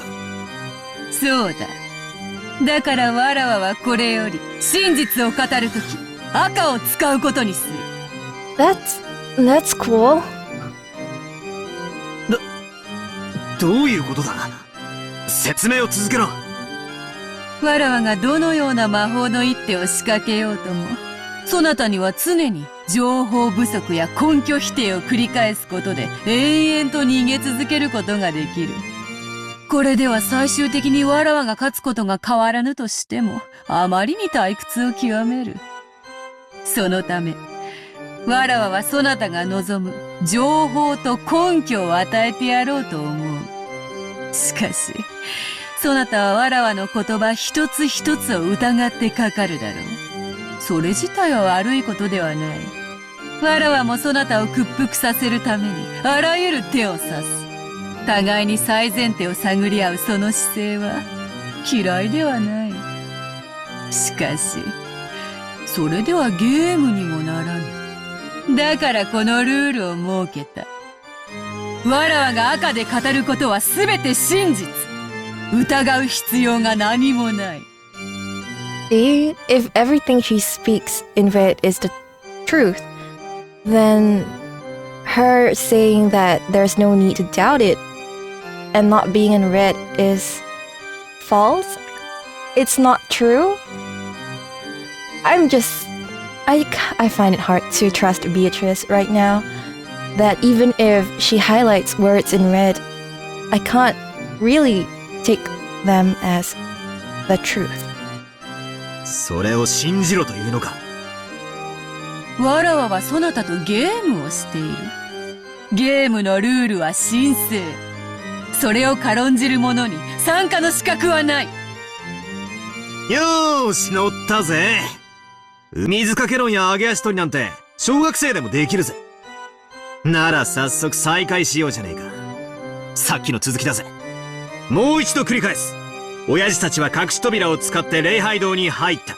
あるいは運び込まれた。ならばわらわも繰り返そうぞ。生死は捨ておく。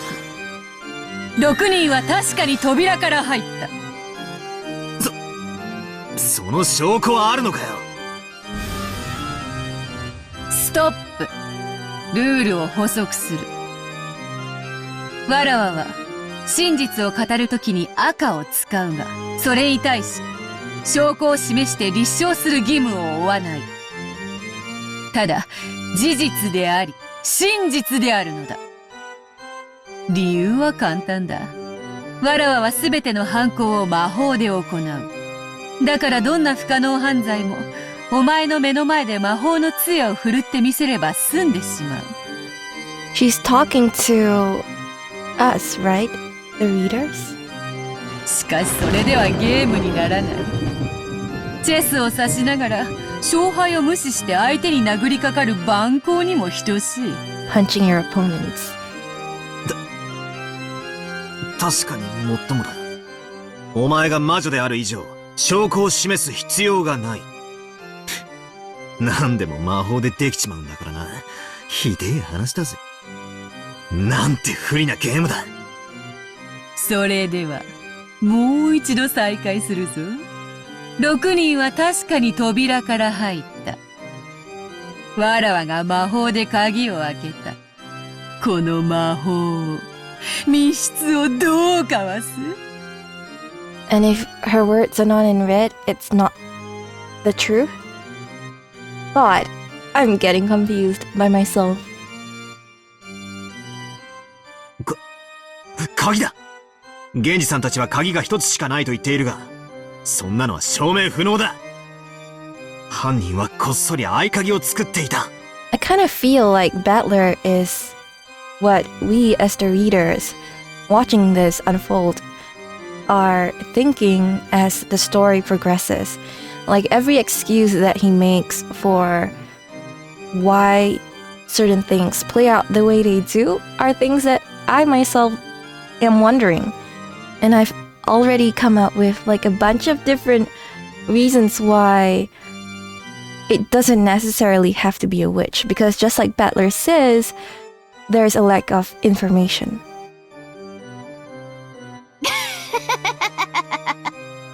礼拝堂の鍵は一本しか存在しない。じゃあこうだ。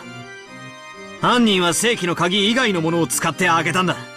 何かわからないが、例えば針金とかキーピックの道具だ。なんだなんだその甘い察しては。礼拝堂の施錠は礼拝堂の鍵以外では解錠不可能。 So if it's impossible to unlock the lock to the chapel with anything but the chapel's key, then it should be impossible for Beatrice to open a door with her own magic, right? Unless she managed to materialize the chapel's key from Maria's envelope, or perhaps she placed the key in Maria's envelope after she used it. もっとも魔法の力では開けられるがな。 Well, that's not in red. Can I trust her? じゃあこうだ。扉自体がおかしかったんだ。施錠された状態のままでも通行できる仕掛けがあった。それが何かはいろいろ考えられる。お城の大扉に小さい入り口がついているように、さらにもう一つ扉があったとか。蝶つがいを外して扉を丸ごと外して入ったなんてのもあり得る。それが人間どもの100年の英知なのか、バートラー。礼拝堂の扉は施錠時にはいかなる方法での出入りも拒む。魔法が使えない限りな。そろそろチェックメイトか？ I mean, like I said before, then if there's no magic involved, and Maria had the key the entire time, then the person to open the door could be Maria, or someone who knew that the key was with Maria the entire time, and opened the chapel doors to let the 6 people in. That's the most logical thing I'm thinking right now. まだまだ。お前は6人は扉から入ったと言ったが、この正面扉とは言ってない。他の隠し扉から入ったのかもしれない。くどいわ、無能が。ならば先ほどの一手をさらに進めよう。6人は確かにこの正面扉から入った。めちゃくちゃだ。鍵は閉まってる。そして1本しかない鍵以外では解錠不能で、にもかかわらずこの扉から6人が出入りした。どうやってだよ。魔法だってか。くそくそくそくそくそくそ。Is that laugh again? 早くも人間の限界が露呈したか。ならば叫べリザインと。棟梁者はそう叫びキングを倒すのが習わしよ。さあ降参か。ならば屈服を宣言せよ。そしてキングを倒すようにひざまずけ。そしてわらわの靴にキスをするがいい。お前のような男に靴を舐めさせるのに勝る喜びはないわ。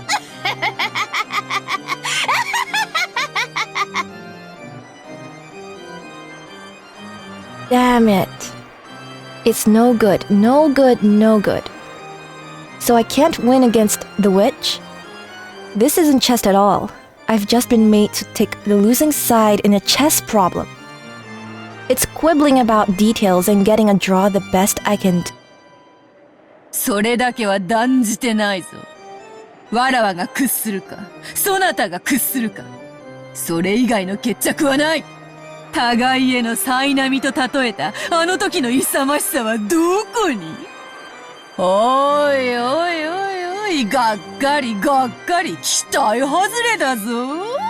後宮バトラー。 The way she says his name is always so funny. Damn it. What should I do? What? I can see it. I can see myself facing checkmate. It's no good, no good. All of my hard-fought moves are nothing more than desperately moving my king, running away from check. No matter how many times I move, I can't escape from being checked. So even without waiting for the next several moves, I can see mate in my future. Damn it! After a few more moves, I see myself being checkmated. Don't give up, Ushinomiya Battler. If I can see myself getting closed in upon, then if I flip over the chessboard, I can anticipate the next move, right? Kirie's-san told me, when considering something, the closer you get to the very, very end, the easier it becomes to anticipate. Flip it over. Flip over the chessboard!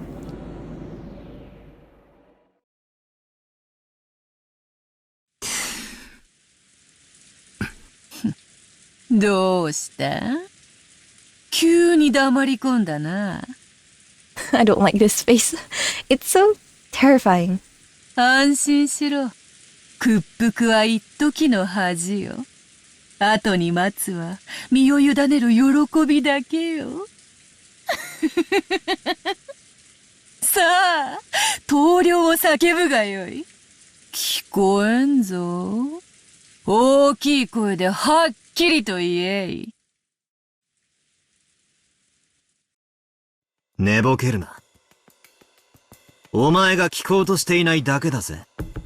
ならもう一度言う。投了はない。続行だ。ゲームを再開するぞ。I'm curious to see what he has to say. ほう。よかろう。そなたの手番からだぞ。お前の作ったルールを俺はお前の武器だと勘違いしてた。しかしそれは俺にとっても武器になるってことに気づいたぜ。つまりこういうことさ。試すがよい。俺はずっと密室の礼拝堂にどうやったら入れるかでその考え方じゃダメだったんだ。ああ、ダメだぜ。全然ダメだ。チェス盤をひっくり返す。そうさ、思考の向きが逆だったんだ。本当の考え方はこうさ。もともと密室じゃない礼拝堂をどうやって密室に見せたから。来たな。人間どもの生み出した100年の思考術か。試してみるがよいぞ。赤で語ってもらうぜ。無理ならば拒否しろ。行くぜ。This man, he thinks he has turned away from his defensive posture? Impudent.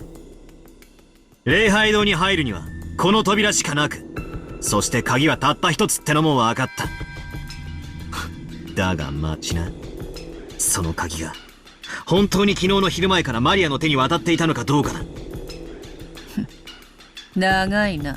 かいつまむがよい。こういうことさ。俺たちは鍵が昨日の昼から使用不能だと思い込んでいる。だから昨日の昼から今朝まで密室だと思い込んでる。Yeah. それを思い込みじゃなく、あんたにはっきり事実だと宣言してもらいたいのさ。面白い。扉ではなく鍵を論点にしたか。マリアは昨日お前から封筒をもらってる。マリアは開封しなかったが、手触りで鍵が入っていたことを知ったかもしれない。だが間違いなく礼拝堂の鍵だと確認できたわけじゃない。つまりこういうことさ。マリアに渡した封筒の中身は偽物だったんだ。何を言い出すかと思えばバカバカしい。ローザは今朝確かにマリアの手提げの中から封筒を取り出し、そこから正真正銘の礼拝堂の鍵を手に入れたぞ。偽物などということはない。 So, the key is a real key. And that key did come out of the envelope that was handed to Maria. Well, she didn't say handed to Maria, but it was an envelope in Maria's handbag. What if though, that envelope in Maria's handbag isn't even the one that Beatrice gave Maria? Perhaps Maria kept it on her person, and in Maria's handbag is a totally different envelope. Perhaps Beatrice met with her after dinner or something and gave her a second envelope, right? そんなことは分かってるさ。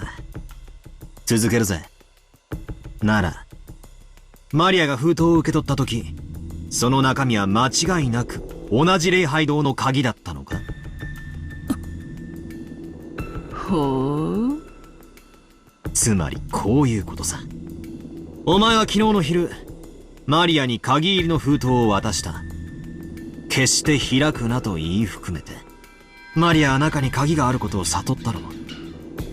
そして後に、ローザおばさんがその中身で礼拝堂の扉を開けたため、それは礼拝堂の鍵だったということになった。疑わしいのはここさ。こう言いたいわけか。わらわがマリアに鍵を預けた時点ではその鍵は偽物だったと。そしてローザが鍵を手にするまでの間に本物とすり替えたと。ああ、そうだ。どうしたベアトリーチェ様よ。さっきから調子が悪そうだぜ。親しい者はベアトと呼ぶこともある。ベアトでよい。 What? That's a jump in your relationship. ベアトの手番だぜ。ターンオブザゴールデンウィッチ。かわしてみせろ。よかろう。わらわがマリアに預けた封筒の中身は確かに礼拝堂の鍵だった。追うぜ。赤で復唱できるか？その封筒はローザおばさんが開封するまで完全にマリアの監視下に置かれていた。無理なら拒否を宣言してもらうぜ。チェックだ。拒否する。Oh, wow. これで一手差はひっくり返ったぜ。今度はお前がキングを逃がす番だな。ベアト。Well, I mean, even if Beatrice doesn't say it, she could just... It could be the truth, and she just won't say it, just to make Battler suffer more. Who knows? It could be something like that. 拒否に理由はある。それは、そなたの言う監視下という単語の定義についてだ。純粋な意味に従うならば、それは四六時中マリアによって見張られてなければならない。だがマリアはそこまではしていない。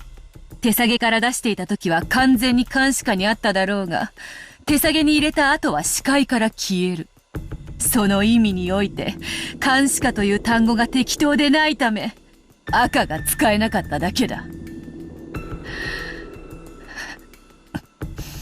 Well, she doesn't seem so confident anymore. 苦しい手なんだろ。俺の次の手も読めてるって顔だぜ。悪いな。俺は女に優しいんだ。女を傷つけない。女の期待を裏切らない。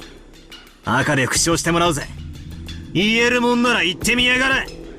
マリアの手提げはローザおばさんが封筒を取り出すまで誰も触れることができなかった。これも拒否する。Ooh. 理由は説明しない。違うぜ。説明しないんじゃない。できないんだ。その手で、チェックメイトなんだろ。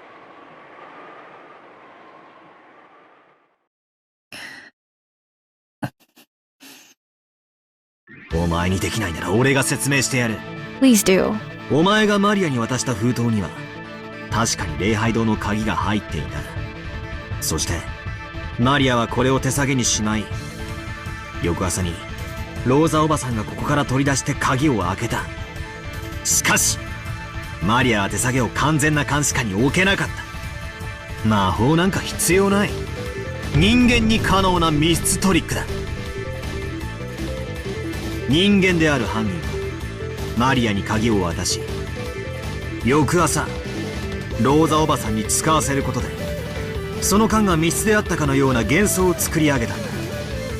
お前はその間、マリアの手提げの中から犯人が鍵を取り出し使用して朝までに手提げに戻した可能性を否定できない。 Right, there is that possibility, and I guess that's where Battler was going for. 赤で言えるか？復唱要求言えるもんなら言ってみやがれ。もう一度チェックだ。まだだ。チェックを外す。鍵の入った封筒は風漏で封印されていたはず。ローザは未開封の封筒から。そうかい。なら言ってみやがれ。復唱要求。昨日の昼の時点で渡した封筒とローザおばさんが開封した封筒は同一のものである。それは復唱できる。わらわがマリアに渡した封筒とローザが開封した封筒は同一のものであるぞ。 So probably sometime in between it was switched out or taken out of Maria's bag. Hold up. But if Beatrice says that Rosa's envelope, the one that Rosa took from Maria's bag, was unopened, then at which point was it used to open a chapel's door? That's what I'm not getting right now. ああ、ダメだぜ。全然ダメだ。そんなのもうどうでもいいことだろうが。Battler is surprisingly smug right now after being cornered by Beatrice before. 俺は期待したぜ。ここで降参したなら少しは読めてるやつだと思った。だからがっかりだ。あんた俺の期待を裏切ったぜ。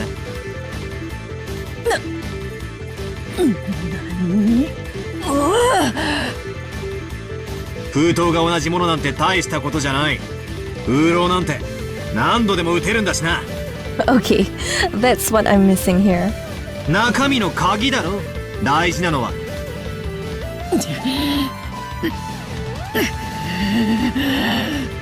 Beatrice sounds like she's taking damage from Battler's words. これで今度こそしまいだぜ。黄金の魔女、本当のチェックメイトだ。もう一度求めるぜ。復唱要求だ。言えるもんなら言ってみやがれ。マリアが受け取った封筒の中の礼拝堂の鍵はローザおばさんが開封するまで一度も使用されていない。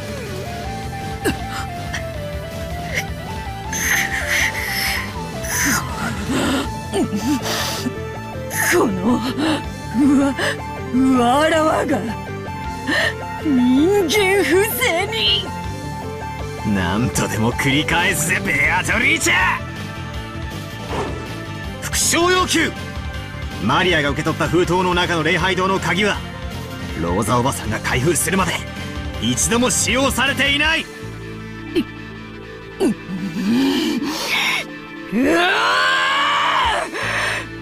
吠えるならば口にしろ。リザインだったな。これで決まりだぜ。これが真相だ。マリアの鍵はローザおばさんが今朝手に入れるまでの間に、そして鍵を使用して封漏をし、あたかも未使用であるかのように見せかけてマリアの手提げに戻したんだ。風浪が解かれていないから、鍵が未使用であるという思い込みが盲点の安っぽいトリックだったんだ。チェックメイト。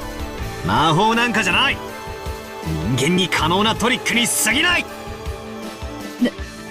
ならば、その鍵を奪ったのは誰だというのか。 Right? This is what I'm thinking as well. Who is Battler gonna accuse as the culprit? 答えてみせろ。お前が今度は復唱してみせろ。そうだな。お前にばかり復唱させた。たまには俺が答えなきゃならないだろうぜ。だが拒否する。俺の勝利条件は魔女の存在を否定することだぜ。貴様の魔法による不可能犯罪を人間の手でも可能であることを証明するところまで。 I guess that's true. 俺はお前の密室を人間にも可能だと打ち破った。だから誰が犯人だと具体的に追及はしない。なぜなら俺は人間を信じてるからだ。俺たちの中にマリアから鍵を奪い、それを使ってあんなひでえことをしてのける人間がいるなんて断じて認めないからだ。 So it's not a human who stole the key? 降参だ。リザイン。 What? この盤面についてだけは一度降参しよう。だがやはりお前は甘いな、バトラー。捨て台詞は敗者の特権だぜ。好きに楽しめよ。わらわの存在を否定し続ける以上、そなたはやがて追い詰められることになるぞ。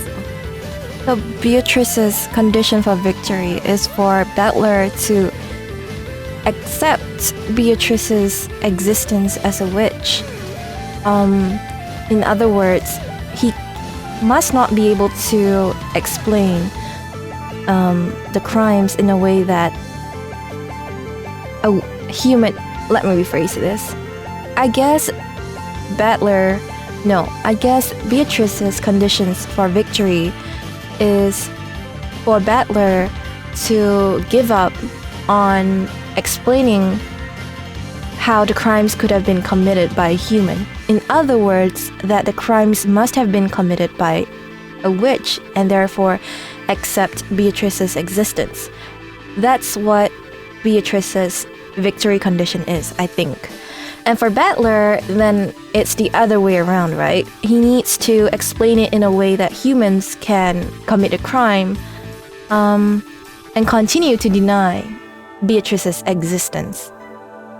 何しろわらわを否定する以上、そなたの愛してやまない親族たちを疑うことにならざるを得ないのだからな。そなたは愛しいものを疑わざるを得ない最後の瞬間、わらわの存在を必ず認めるだろう。確かにこの盤面だけはそなたに取られた。しかしその差し筋の甘さは必ず身を滅ぼすぞ。お前はやはりわらわには勝てぬのだ、後ろ宮バトラー。 Oh. So are they gonna start on a new board? Time continues. Well, it seems like Battler won the last match, and I think we're gonna continue with the rest of the day as per usual. But in Battler's case, honestly, I'm quite impressed that he managed to think that far. I didn't arrive at the same answer that Battler did, but I guess it was somewhat close. Close, but not close enough with regards to the key and the envelope. But I'm surprised that Beatrice resigned, that she accepted her defeat. It seems quite uncharacteristic of her.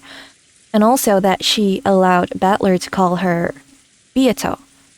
Anyway, before this counterattack that Battler made, we also saw Beatrice bring out her handmade furniture. That I'm still curious about what a handmade furniture is. I'm guessing it's something that she created, but like furniture, Canon and that demon both have swords coming out of their hands, and I'm impressed that Canon managed to fight that demon off, but he did die in the end to Beatrice's actual furniture, I guess. Asmodeus and Satan, both who were the stakes that pierced the relatives.